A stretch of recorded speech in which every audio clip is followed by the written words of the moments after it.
Hi, in this video, I'm going to show you how to update your payment forms so that the credit card expiry year automatically updates. And we'll do this using Liquid Markup. This is Mike Salander with the BC Academy. So let's take a look at the problem. Let's say I built this website back in 2012, and now when customers go to update their payment information or enter it in, you'll see that the expiry date defaults to 2012, and we have other options 2013, 14, 15, and 2016. Now, at the time of this recording, it's 2015, so technically I still have some options here in terms of some customers being able to enter in their credit cards, but I'm leaving some customers with the inability to purchase if their credit card expiry year is past 2015 or 16, and what happens in 2 years? Do I need to, set myself a reminder to come back to all of the websites that I build and update my expiry years? Or, I could put down 50 different years in this dropdown and make it a little bit more difficult for customers to find the year that they're looking for and make the selection, have to go through a bunch of old years in order to get to the year that they need. Or there's a better way. I can automatically update this dropdown to have the appropriate years. And let's define appropriate as, say, the current year plus 10 years from now. So let's take a deep look into that code.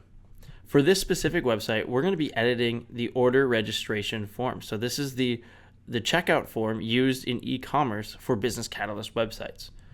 Now, to access this, there are several ways to do so. But the way that I'm choosing in this video is by going over to the Develop tab, going over to Layouts, then Online Shop, and then our Order Registration. Now we have some custom code at the top here, but this is really not relevant. It doesn't matter how you choose to implement your order form. There's always going to be a select box drop down that has the years associated with the credit card details. So that's what we're going to go and edit. So I'm just scrolling down here to find the place in my code where this is outputted.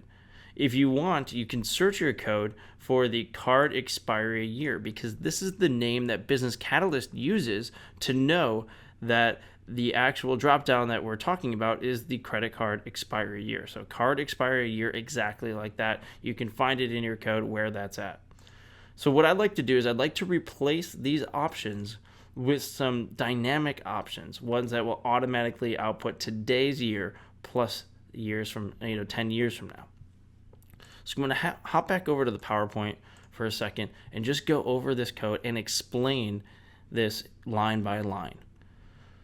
So the first thing you'll notice is that I'm placing this inside of the select with the name card expiry year. Now, when you copy and paste this into your own website, you may want to just leave out the opening and closing select tags and just place this liquid code inside of the select. The reason being is you might have an ID or a class or other things that are part of this select opening tag that you want to maintain in your code, as it might be controlling other features or styling. So we want to just replace ultimately the options underneath the select that has the name of card expiry year. All right, so let's take a look at what's happening here. The first thing I need to do is figure out what is the current year. Well, I'm going to do that, and I'm going to assign it to a variable called current year. And in Liquid, the syntax is as follows. I'm going to say assign current year equal to whatever that value is. Now, Business Catalyst exposes the current date as a global variable, which is great. So I can say globals.site.date now. Then I put a pipe in here because I want to do some treatment to this date. I want to say exactly how I want to get this back. So what I'm going to say is I want to say the date, colon, and then specify year, year, year, year. So I want the year as 4 digits back to me. And you might be wondering, well, how do you know to do it just like this? Well, this is where the documentation of Liquid for Business Catalyst comes in handy, and I'll take you over to that in a second. So personally, I like to start with the Liquid cheat sheet supplied by Business Catalyst. Now I go down and I can see that I have some Liquid filters, and I find date filters and date switches. And so here is where it tells me that I can manipulate a date, and then I can choose how I want to display it. So I'm going to click this read more article right here because this will give me a little bit more information. And it takes me to a place right here that has all of the details. And so I know that I want to get just the year in 4 digits, and so I can see this 4 Y's in a row will give me the year in 4 or 5 digits. And then I can look down here to see how I need to output this. So it says put the date variable, then a pipe or a vertical line, and then say date colon, and then in double quotations put in how you want that date to be formatted based, using one of the mechanisms above. So that's precisely what we've done back in our code. All right, now that we've got the current year, we need to loop through and find all of the upcoming years. So what we're going to do is we're going to define a for loop. So what this does is it sets an ad hoc variable called I, and this I is going to take on the value of 0 and every integer up to 10. So 0, 1, 2, 3, so on and so forth. So every time we loop through this, I is going to increment by 1. So the first time that we run through this, I is 0, and the last time it is 10. So the first thing we want to do is we want to find out what the current year is that we want to be outputting. So the first time we went through this, we want to output the current year. So what we're going to do is we're going to capture, which is another way to assign a variable in Liquid, except this time we're applying some logic. So I want to actually, I want to use a capture. So here we're going to say year increment, and then we're going to say current year plus I. So what this is saying is that we're going to take the current year, which is 2015 in this case, and we're going to add the value of I, which is 0 the first time. So 2015 plus 0 is 2015. So year increment is going to equal 2015.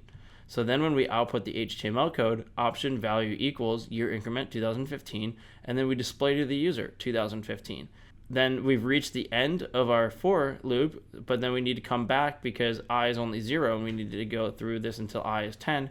So the next time that I is 1, well, now we're going to do 2015 plus 1, which is 2016, so we're going to output 2016, so on and so forth. So this will run through all the way up to 2025.